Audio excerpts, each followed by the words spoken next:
It all started on a quiet Monday, February 9th, 2004.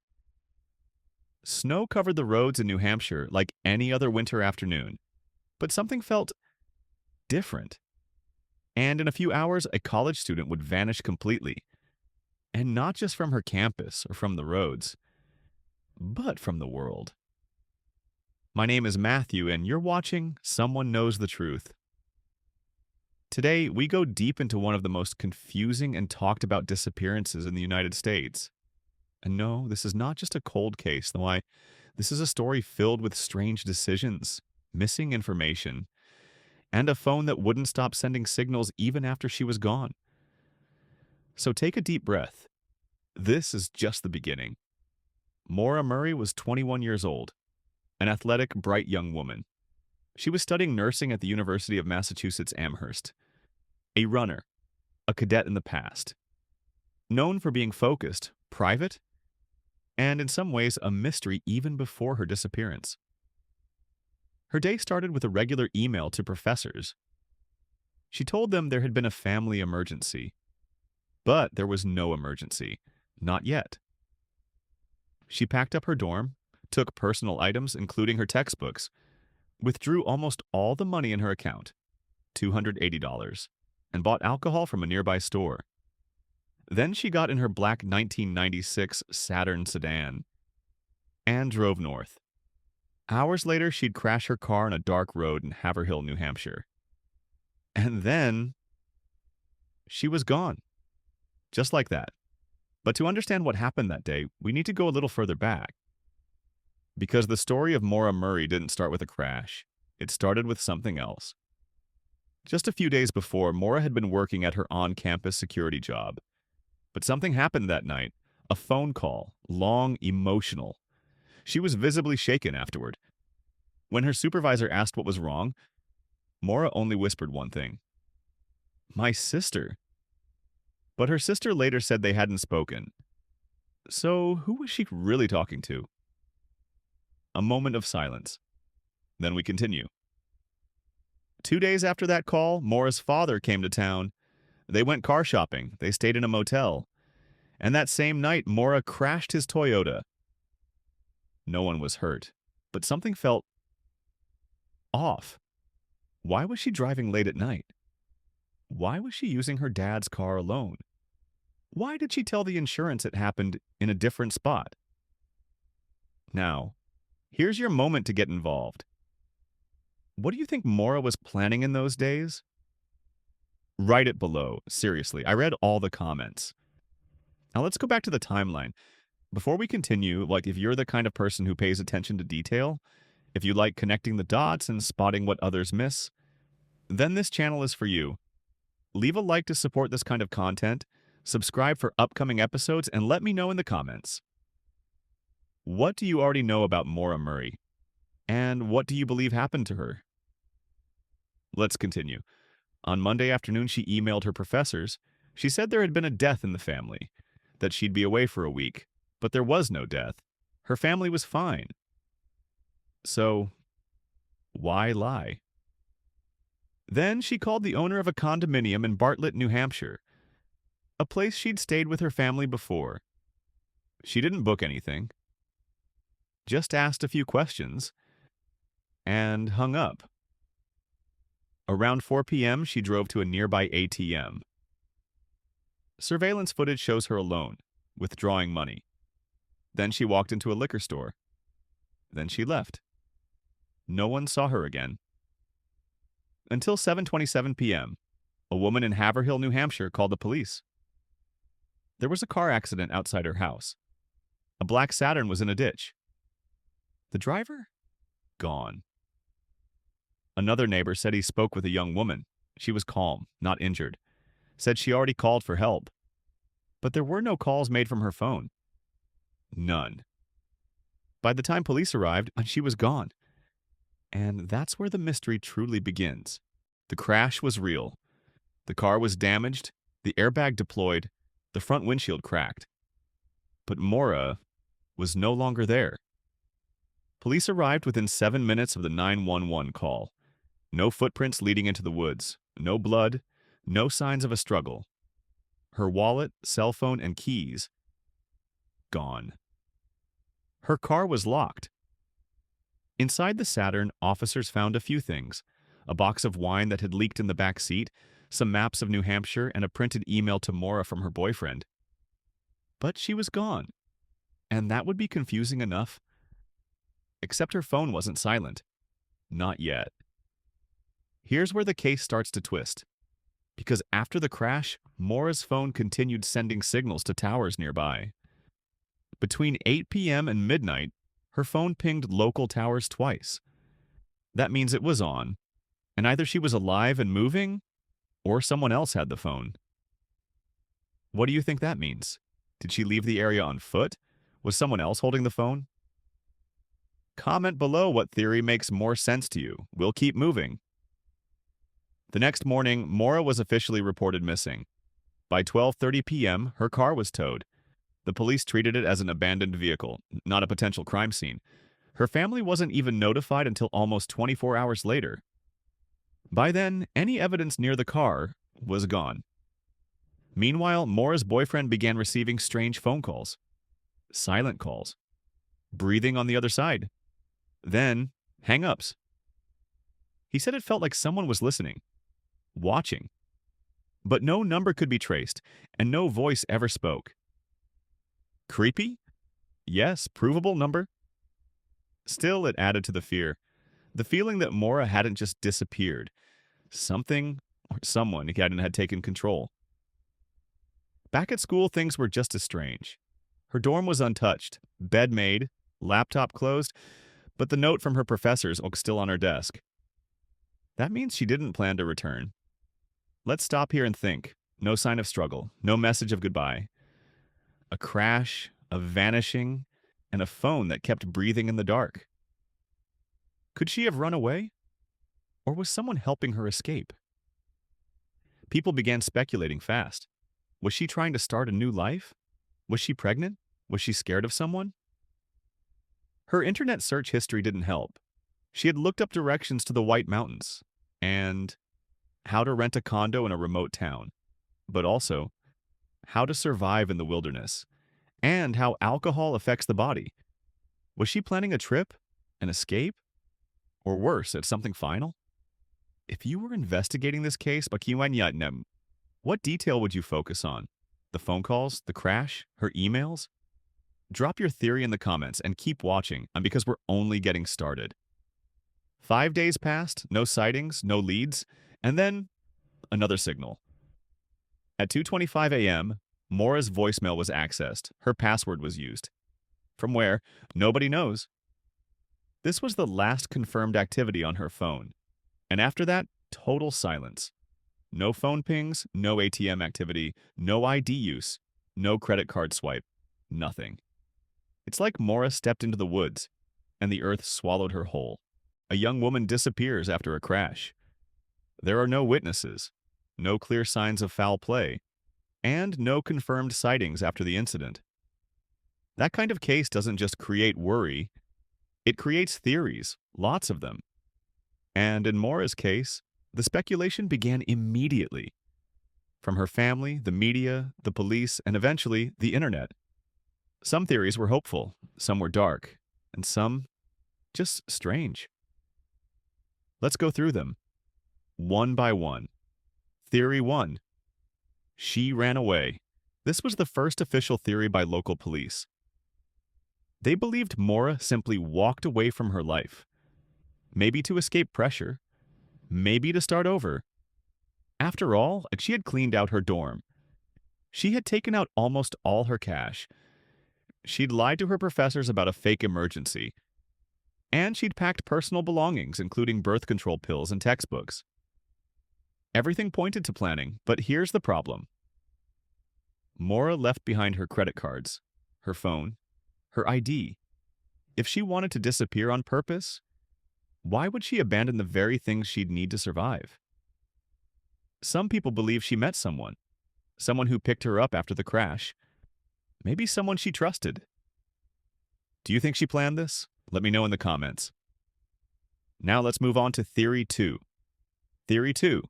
She was abducted. This theory gained traction from her family. They insisted Maura wouldn't just leave, that she must have been taken, either by a stranger or someone she knew. The crash happened in a remote area, but it was still close to houses. Could someone have stopped, offered help, and taken her? A police K9 tracked her scent for about 100 yards. Then it stopped in the middle of the road. That could mean one thing. She got into a car. But whose? No one reported seeing a second vehicle. No tire marks were found, and no one came forward.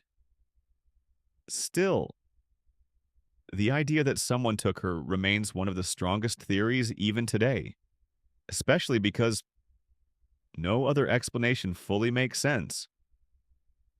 Theory 3, she got lost and didn't survive. Some investigators believe Maura walked into the woods to avoid police. Maybe she panicked after the crash. Maybe she'd been drinking. Maybe she didn't want legal trouble. In that state, she could have gotten lost in the freezing cold and eventually collapsed. But if that's true, where's her body? Extensive searches were done. Helicopters, drones, dogs. Nothing. And let's be clear, if Maura had died just a few miles from the road, they would have found her. Theory 4, she met someone online, and they helped her disappear.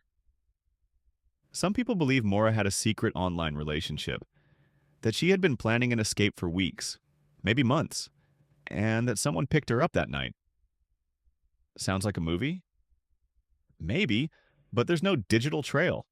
No emails, no usernames, no backup plans. And again, why the sudden crash? Why risk everything with no clear destination? There's one more theory. One that's darker and harder to talk about. But first, which theory do you believe the most so far? Leave your answer below. There's no wrong opinion, only possibilities. Let's finish the list.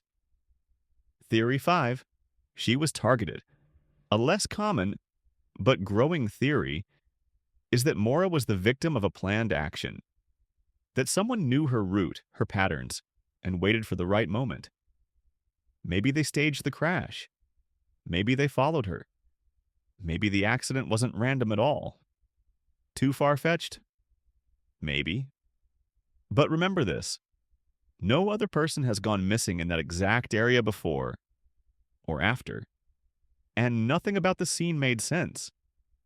And then there's the possibility no one wants to admit that Maura made several bad decisions and that the truth is hidden in between all of them. Some investigations move fast, leads appear, tips flow in, and pieces begin to fit.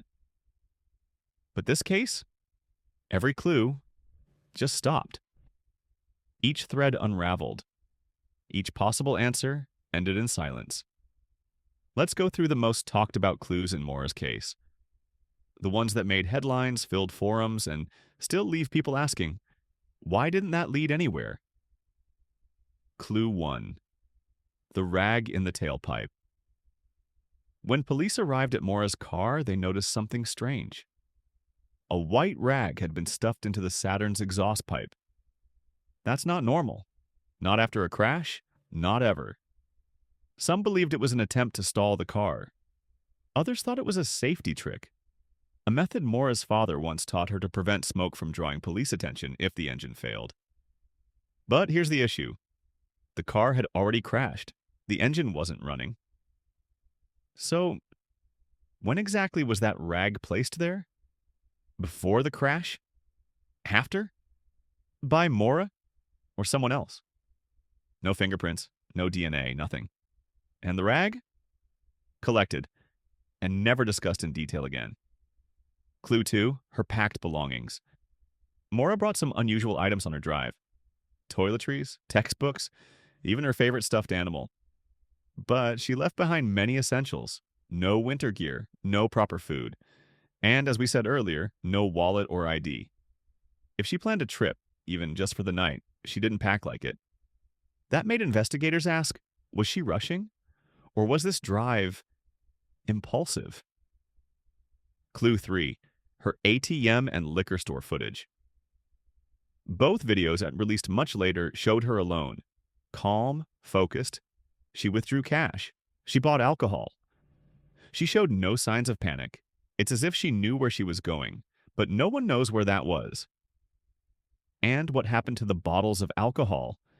Some were found spilled, others were missing completely. Do you think that part of the story, the alcohol, the ATM, holds a hidden clue? Comment below if you think there's something in that footage investigators missed. Let's move on. Clue 4. The call to her boyfriend's voicemail. 2 days after Maura vanished, her boyfriend received a voicemail. The number was unknown. The voice was silent, but the call was traced to a calling card from a public phone in New Hampshire. Who used calling cards in 2004? Only someone trying not to be traced, but the call never repeated. The location was searched, and nothing was found. Another dead end. Clue 5. Her dorm and personal life. After her disappearance, police searched Maura's room. They found a printed email from her boyfriend, talking about relationship problems. They also found an empty liquor bottle in the trash. Some saw this as a sign of emotional distress. Others say it proves nothing. Maura was under pressure, but not unstable, not reckless. And if she was hiding something, it didn't show in her room. Clue 6. Her email to professors, family emergency. I'll be gone for a week. That line made everything feel planned. But again, no emergency ever happened. So why did she say it? Did she want time away? Was she covering for something, or was it just an excuse to disappear? We still don't know. And the email, like so many other things, led nowhere. Clue 7. The phone pings. We talked about this before, but let's focus. Her phone pinged after the crash. That means it was on, possibly moving, for hours, but no one could find it. And the towers that recorded the pings only gave general zones. One search party covered that area for 2 days. Nothing. To this day, her phone was never recovered, and it was never used again. Not for a call, not for a text, not for a login. Complete silence. Some people believe Maura never disappeared at all, that she simply stepped into another identity, that someone helped erase her trail. But if that's true, why are there still no sightings? What do you think? Write your theory below. There are still 5 chapters ahead. Behind every missing person is a family that refuses to stop searching. In Maura's case, her family didn't just hope, they fought. They gave interviews. They pushed for national coverage. And they traveled to the crash site over and over again. But their voices, as united as they seemed, also raised new questions. Let's talk about what her family believes, and how their actions kept the case alive, for better and for worse. Her father, Fred Murray, has been the most vocal, determined figure in Maura's story. From the very beginning, he rejected the idea that Maura had run away. To him, this was clearly a case of abduction. He went to the exact location of the crash, knocked on doors, talked to neighbors, even questioned local police in press conferences. He believes someone picked her up, and that someone in that small community knows the truth. But Fred has also been criticized, and for keeping certain information private, for not answering specific questions about their last weekend together, and for how he handled early stages of the search. Still, most agree, without Fred's pressure, the case might have been forgotten. Her mother, Lori Maura's mother, passed away in 2009. But before that, she often stayed out of the spotlight. She believed Maura was gone, but whether she was taken or left on her own, she never said clearly. Lori once described Maura as strong, smart, but private. That privacy, even to family, made the case even harder to understand. Her siblings Maura had 2 sisters and 1 brother. Her sister Kathleen was believed to be the person Maura spoke to the night she cried at work. But Kathleen said, "No, we didn't speak that night." Later, she explained that she had been struggling with personal issues, including recovery and stress, and that the family may have misinterpreted details under pressure. Maura's other sister, Julie, stayed active in the case. She appeared in interviews and documentaries. She also said Maura would never just walk away. But even within the family, there were different versions of who Maura was and what she was capable of doing. Imagine someone you love goes missing, and suddenly everyone has an opinion. Everyone is watching your every word. Would you be able to stay calm? Would you remember every detail? Let me know in the comments. Let's keep going. The phone call theory. One of the strangest family-linked mysteries is the phone call Maura received days before disappearing. Remember, she cried during her shift, told her supervisor it was about her sister. But the sister denies it. So, who was on that call? A boyfriend? A friend? Someone else entirely? To this day, the phone record has never been made public. Another dead end. Police and family tension Fred Murray and the local police never got along. He accused them of not taking the case seriously, of losing evidence, of not treating the crash site as a crime scene. Police in return suggested Fred was too involved, even hinting at possible obstruction. No charges were ever filed, but the tension made it harder for trust to form, and when that happens, truth slips through the cracks. Anniversary searches every year the family returned to the crash site. They handed out flyers, talked to locals, held signs, but every year, the road felt colder, and the answers further away. They never stopped, but each time they left with more questions than before. You're watching this now because you care, because something inside you wants to know the truth, even if it hurts. If Maura were your sister, what would you do differently? Comment below. We still have more to uncover. When the official search began to slow down, the internet stepped in, and what happened next would change everything. Because the story of Maura Murray wasn't just told on the news, it exploded online. Websites, podcasts, Reddit threads, YouTube videos. People from all over the world, many who never met Maura, became obsessed with her story. Some wanted to help, others wanted to solve it, and a few just wanted attention. But like it or not, online detectives became part of this case forever. The first wave, message boards. Back in the mid-2000s, forums like Web Sleuths and MauraMurrayMissing.com started organizing clues. Users built detailed timelines, they analyzed the crash photos. They found public documents the family hadn't seen. And they weren't always wrong. One user even discovered a local man who had been near the scene that night, a name the police hadn't made public. The internet was fast, unfiltered, and often ahead of law enforcement. Podcasts and viral videos. Years later, Maura's case became the focus of multiple long-form podcasts.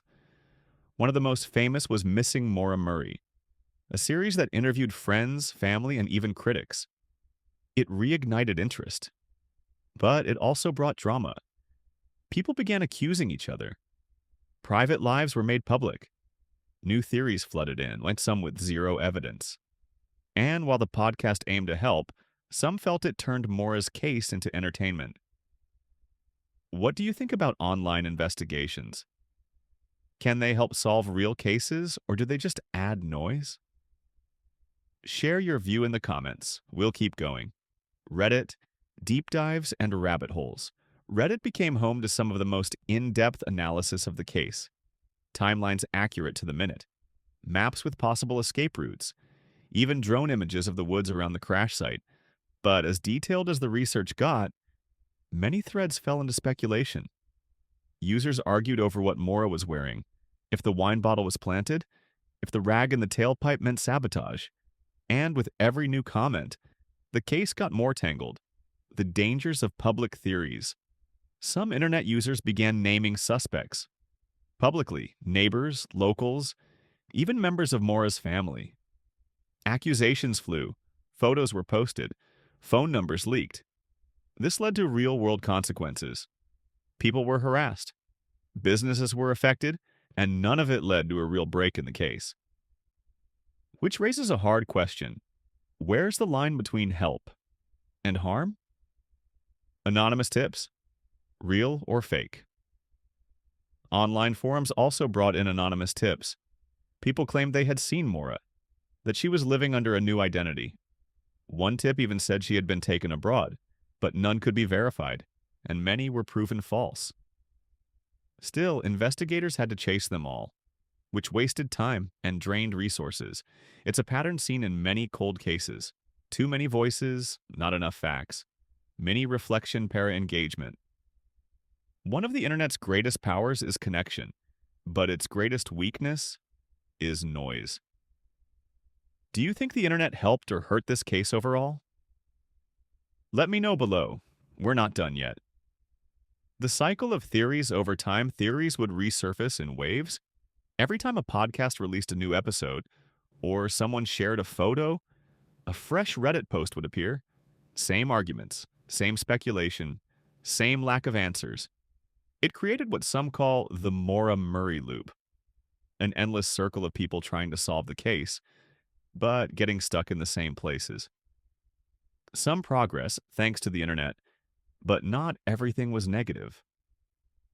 Some legitimate updates were crowdsourced, a more accurate crash timeline, photos of her dorm taken by students, an archived online journal from a possible friend. None cracked the case, but they added real value, and they proved something important. Even cold cases can stay alive if people keep asking questions. Sometimes the truth isn't hidden in people, but in places. In the Maura Murray case, location plays a huge role, because where she disappeared and what surrounded her crash site still holds unanswered questions. Dark roads, thick woods, old homes, unsearched areas. Let's walk through the key places tied to this mystery and explore what they might be hiding. Route 112, the crash site Maura crashed on a narrow curve of Route 112 in Haverhill, New Hampshire. It's not a major road, no streetlights, sparse houses. But that spot, it's oddly sharp, easy to miss in the dark, and surrounded by trees. Local residents reported hearing the crash. One neighbor saw her standing beside the car. Another said she looked cold but calm. She told him, "I already called AAA." But phone records say she didn't. Then she vanished, right there. The nearby homes within a short walk from the crash site are 5 houses. All were occupied at the time. Police spoke to the homeowners, but no warrants were issued. No homes were searched thoroughly. Years later, true crime communities began to focus on one specific house, a red A-frame cabin down the road. Rumors swirled that someone there had something to do with the case, that a cadaver dog once hid on the basement floor, that a new owner later demolished part of it, but no evidence was ever confirmed.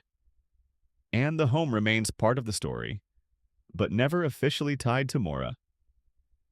Sitio de reflexión para comentarios. What would you have done if you lived in one of those homes? Would you allow a search? Would you stay quiet?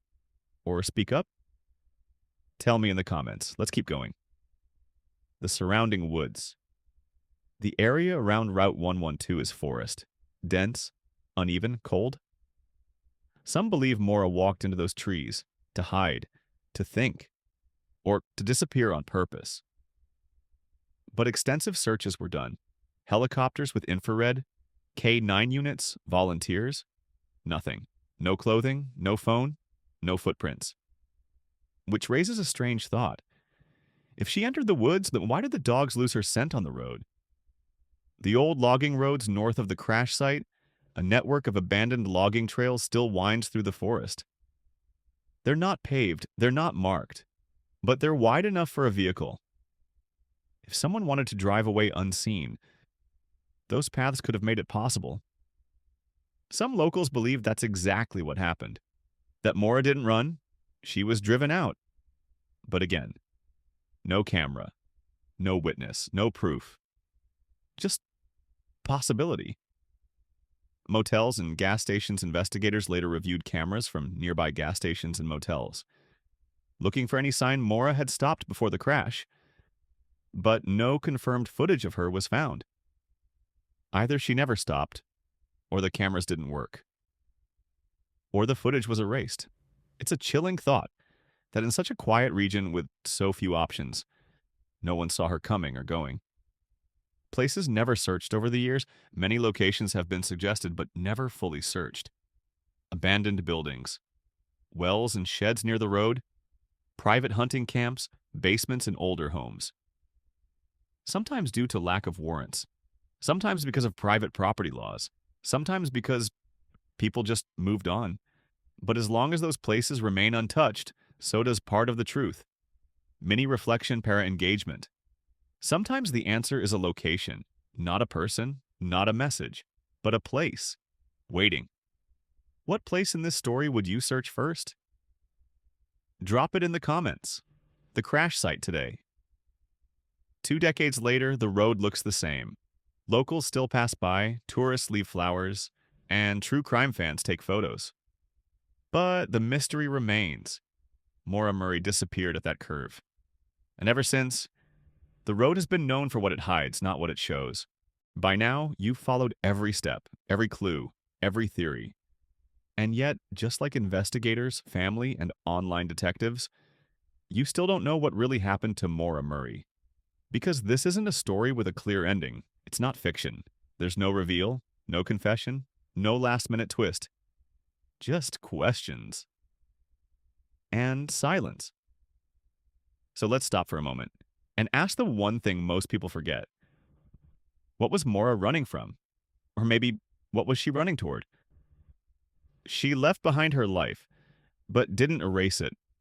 She packed her things, but not enough to survive. She contacted no one, but her phone kept responding. She walked into the dark and never came back. It's almost as if she paused her life and never pressed play again. In all the noise, the documentaries, the theories, the podcasts, one voice keeps fading, Maura's. No diary was ever found, no final message, no record of what she really wanted. And that's what makes this case so haunting. Not just the unknown, but the feeling that someone somewhere does know the truth. If you've made it this far, thank you. You're a part of a small group of people who actually listen, observe, and think. People who still care, even when time tries to erase stories like this one. So please subscribe if this is the kind of content you want more of. Like this video so we can keep reaching more minds. And most importantly, leave a comment telling us what you believe happened to Maura. Because sometimes truth doesn't come from official reports, but from paying attention, from not letting go. And yes, we'll be back soon with another case, another mystery, another story that refuses to be forgotten. You've been watching Someone Knows the Truth. Until next time, keep asking, keep watching, and remember, somewhere out there, someone knows the truth.